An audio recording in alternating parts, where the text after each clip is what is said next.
미국 정부가 한국을 경제 외교에서 차별을 두면서 논란입니다. 한국이 최근 경제적으로 치고 올라오자 일본을 도와주고 한국을 일종의 경제 보복으로 억누르려는 것으로 보입니다. 충격적인 뒤통수에 청와대도 뒤집혔습니다. 어떤 일인지 살펴보겠습니다.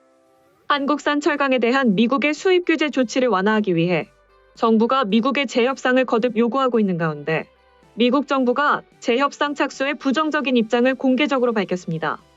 미국이 유럽연합과 일본으로부터 수입되는 철강에 대해선 최근 연이어 규제를 완화하기로 합의해 준 것과는 대조적입니다. 캐서린 타이 미국 무역대표부 대표는 16일 미국 미시간주 베이시티에 있는 SK실트론 CSS 공장 증설 현장을 찾은 자리에서 한국과 철강 문제에 대해 협상을 할 계획이 있느냐는 취지의 질문에 철강과 알루미늄 수입 관세 조치의 혜택 측면에서 한국은 실제로 관세 혜택을 확보한 최초의 국가 중 하나였다는 점을 강조하고 싶다고 말했습니다. 그는 한국산 철강 수입이 미국의 무역 확장법 232조 적용에 의해 제한된 것과 관련해 쿼터제는 이미 한국으로부터의 면세 수입을 허용하고 있고 쿼터제는 대부분의 무역 파트너들에겐 해당하지 않는다고 강조했습니다. 특히 그는 우린 한국과 지속해서 이야기하겠지만 한국은 실제로 다른 많은 국가보다 더 나은 위치에 있고 이미 혜택을 받고 있다는 점을 모든 사람이 상기하길 원한다고 덧붙였습니다. 타이 대표가 말한 혜택은 미국이 2018년 자국 안보 보호를 이유로 무역 확장법 232조를 적용해 대부분 국가의 철강에 대해 25%의 일률적인 관세를 부과한 반면 한국에 대해선 일정 물량까지 무관세로 수입하는 쿼터제에 합의한 점을 의미합니다. 트럼프 행정부는 2018년 이후 일본, 중국, 캐나다 등 세계 대부분의 국가로부터 수입되는 철강과 알루미늄에 대해 각각 25%와 10%의 관세를 부과하기 시작했습니다. 안보를 위협한다고 판단한 수입품에 대해 수입을 제한할 수 있다고 규정한 무역 확장법 232조를 통해서입니다. 한국은 일률적인 관세 적용은 피했지만 대미 수출 물량을 2015년부터 2017년까지 3년간 평균 수출량의 70%로 제한하기로 합의했습니다. 이에 따라 대미 철강 수출은 이후 268만 톤으로 줄었습니다. 한국이 다른 국가들보다는 그나마 나은 합의를 받았다는 평가가 뒤집어진 것은 지난 10월입니다. 미국은 지난해 10월 이후 산 철강에 대해 연간 330만 톤까지는 무관세 수입을 허용하고 그 이상 수입 물량에 대해선 25%의 관세를 부과하는 저율할당 관세를 적용하기로 이유와 합의했습니다. 268만 톤의 쿼터를 초과하는 물량을 수출할 수 없는 한국과는 다른 조건입니다. 일본 역시 지난달 TRQ 방식의 합의를 미국으로부터 이끌어냈습니다. 이에 따라 미국은 올 4월부터 일본산 철강에 대해 125만 톤까지는 무관세를 적용하고 초과 수입량에 대해 25%의 관세를 적용하기로 했습니다. EU와 일본이 모두 미국으로부터 무역 확장법 232조 적용 완화를 핵심으로 하는 합의를 이끌어낸 가운데 국내 철강업계는 비상이 걸렸습니다.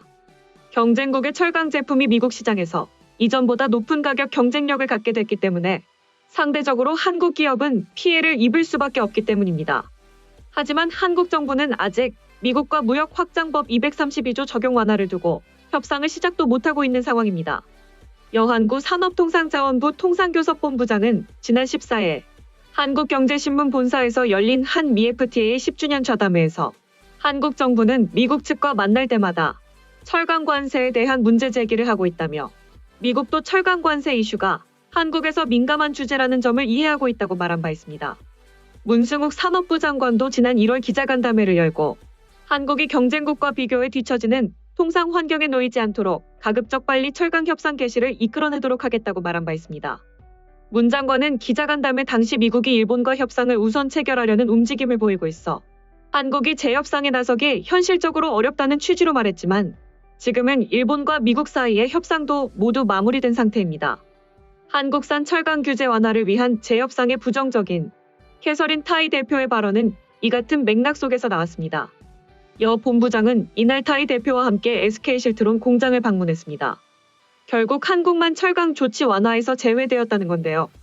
이에 대해 경제 전문가들은 최근 한국이 치고 올라오는 것을 보고 미국이 위기감을 느껴 한국의 일종의 경제 보복을 가한 것이나 다름없다며 청와대도 이렇게 되면 러시아급 제재를 가할 것으로 보인다. 엄연한 경제적 차별이기 때문에 신속하게 대응할 필요가 있다고 전했습니다. 한편 일본 네티즌들은 이미 미국 정부의 이득 구간에 들어서면서 한국을 조롱하기 시작했습니다. 다음은 해당 소식을 접한 일본 네티즌들의 반응입니다.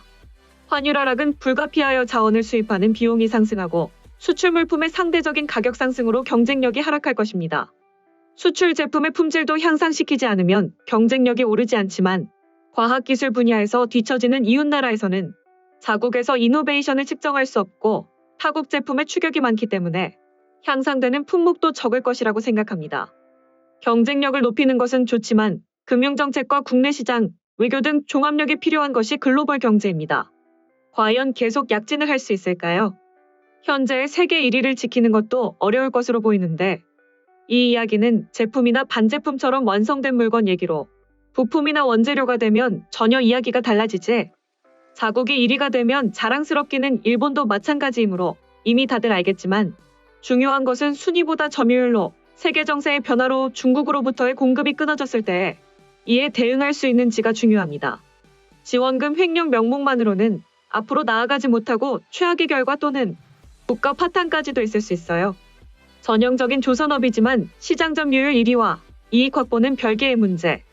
싼 수주만 하면 결국 적자가 나며 이 누수는 기업이 지탱할 수 없습니다. 그래도 자랑할 거면 계속해보세요. 경쟁도 치열하다고. 전체적으로 보면 배 이상의 차이가 있는데도 차이가 작은 데만 보고 그렇게 다투는 느낌을 주는 건 적당히 했으면 좋겠다. 일본은 한국 같은 거 보지도 못했어. 애당초 한국의 1위 물건도 일본의 재료나 기술로 만든 것이라 같은 씨름판에조차 서 있지 않았다. 수출할 수 있으니까 대박이라는 맥락만 보이니 이웃은 언제까지나 중진국인 것이지. 수출할 수 있는 것도 중요하지만 이러한 세계 정세 속에서는 수출을 줄여도 어떻게 경제를 성립시킬지가 중요하니까. 아무리 1위라도 수에 의존해 질을 떨어뜨리는 한국과 비교해도 별 느낌이 없는데 한국은 일단 1위라면 나머지는 아무래도 상관없다는 생각이니까. 물론 탁상공론만으로는 현실이 보이지 않고 기사로는 알 수 없는 것이 있겠지. 그러나 단순한 조립상이 한국이기 때문에 무리겠네. 열심히 한다고 해서 일본이나 독일을 이길 수 있을 리가 없죠. 그나저나 환율도 또 떨어졌네요. 그렇다면 이번 달에 있을 미국 금리 인상이 중단되겠죠. 바이든이 중재안 매춘부 문제를 문군이 약속을 어겼으니까 앞으로의 디폴트가 기대됩니다. 1인당 GDP에 이어 이 부문에서 추월당하는 것은 거의 확실하다고 봐도 좋을 것입니다. 야후 코메리카 백성들의 억지가 또 하나 늘어납니다. 개인적으로는 4위 이탈리아가 의외였지만 5위 일본과 10위 한국을 보고 한일 간의 치열한 경쟁을 하고 있다고 부추기는 건 한국 언론 정도일 거예요. 값이 싸서 그렇겠지만 빨리 모두 세계 최고가 되도록 노력해라. 등수가 얼마나 이익이 되는지 모르겠지만 이 나라 정말 큰일이야. 베껴서 그나마 만들 수 있던 것도 압도적으로 중국에 지잖아. 이젠 인정 좀 해라. 새로운 차세대용 기초연구 투자나 꾸준한 노력 등은 급히 커트를 날리는 국가야. 지금까지 미국의 한국 차별 소식을 접한 일본 네티즌들의 반응이었습니다. 내용 유익하셨다면 구독과 좋아요, 알림 설정 꼭 부탁드립니다. 여러분의 작은 행동 하나가 대한민국의 국격을 높입니다. 이 세상 모든 소식을 담은 올인박스는 내일도 최선을 다하겠습니다. 감사합니다.